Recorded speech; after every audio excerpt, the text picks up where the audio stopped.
خانہ کعبہ کے اندر لٹکے ہوئے برتن نما نوادرات دراصل کیا ہیں؟ ہم میں سے اکثر لوگ جب خانہ کعبہ کے اندرونی مناظر دیکھتے ہیں تو جو چیز ہمیں سب سے زیادہ عجیب لگتی ہے وہ پرانے برتن نما نوادرات ہیں۔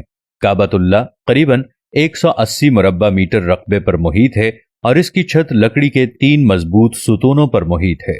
ستونوں کی لکڑی دنیا کی مضبوط ترین لکڑیوں میں سے ایک ہے اور صحابی رسول حضرت عبداللہ بن زبیر رضی اللہ تعالی عنہ نے لکڑی کے یہ تینوں ستون بنوائے تھے۔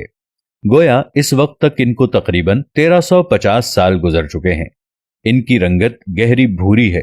لکڑی کے ہر عمودی ستون کا محیط تقریباً 150 سینٹی میٹر اور قطر یعنی چوڑائی 44 سینٹی میٹر ہے۔ ان تینوں ستونوں کے درمیان میں سے پتلی شہتیر نما لٹھ آویزاں ہے اور یہ تینوں کے بیچوں بیچ سے گزرتی ہے۔ اس پر کعبۃ اللہ کے تحائف اور نوادرات لٹکے ہیں۔ یہ برتن نما نوادرات اسلامی ادوار کے دوران مسلم ممالک کے سربراہان کی طرف سے کعبہ شریف میں پیش کیے جانے والے نوادرات ہیں۔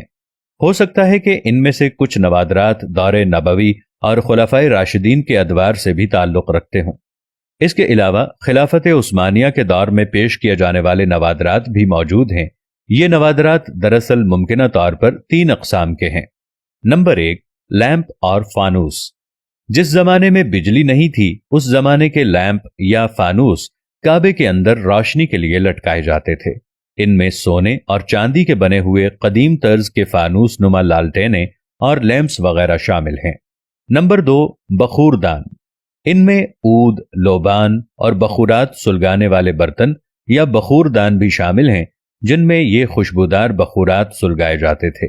یہ ایک قدیم روایت ہے۔ کعبۃ اللہ کو آج بھی عود و عنبر اور دیگر قیمتی بخورات کی دھونی دی جاتی ہے اور غلاف کعبہ کو عود و عنبر اور دیگر قیمتی عطریات کے آمیزے سے معطر کیا جاتا ہے۔ نمبر 3، ممکنہ طور پر ان میں غسل کعبہ کے دوران ہونے والے عرق گلاب و عطریات کے برتن بھی شامل ہو سکتے ہیں۔ یہ نوادرات کیونکہ دور نبوی اور خلافت راشدہ سے لے کر مختلف سلاطین اور اسلامی حکمرانوں کی طرف سے وقتاً فوقتاً پیش کیے جاتے رہے، اس لیے ان کو بطور احترام یہاں سے ہٹایا نہیں گیا اور ان کو بدستور کعبۃ اللہ کے اندر موجود رہنے دیا گیا ہے۔ خانہ کعبہ کی 2 چھتیں ہیں، ایک اندرونی اور دوسری بیرونی۔ بیرونی اضافی چھت خانہ کعبہ کو مزید مضبوط بنانے کے لیے تعمیر کی گئی تھی۔ دونوں چھتوں کے درمیان 1 میٹر سے زائد کا فاصلہ رکھا گیا ہے۔ کعبہ میں ایک صندوق بھی ہے جس میں مختلف فرمانرواؤں کی طرف سے پیش کیے جانے والے کعبہ کے قدیم ہدایہ محفوظ ہیں۔ الحرمین الشریفین صدارت کے مطابق کعبہ کے دائیں جانب اندرونی حصے میں رکن شامی ہے۔ اس میں ایک سیڑھی ہے جو مستطیل نما کمرے کی جانب جاتی ہے۔ اس کمرے میں کوئی کھڑکی نہیں ہے۔ اس کا ایک دروازہ ہے اور اس کا خصوصی تالا یعنی قفل ہے۔ اس کے دروازے پر خوبصورت ریشم کا پردہ لٹکا ہوا ہے اور اس پر سنہرے اور نقرئی رنگ کی کشیدہ کاری ہوئی ہے۔ صدارت کا یہ بھی کہنا ہے کہ کعبے کا اندرونی فرش سنگ مرمر کا ہے، تاہم سنگ مرمر کے دوسرے رنگوں کے ٹکڑے بھی فرش پر لگے ہوئے ہیں۔ کعبے کا اندرونی حصہ خوبصورت سنگ مرمر کے ٹکڑوں سے مزین ہے اور سرخ رنگ کے ریشم کے پردے سے ڈھانپا ہوا ہے۔ اس پر سفید رنگ سے عربی میں عبارات اور اسماء حسنہ لکھے ہوئے ہیں۔ اسی پردے نے کعبے کی چھت کو بھی ڈھانپ رکھا ہے۔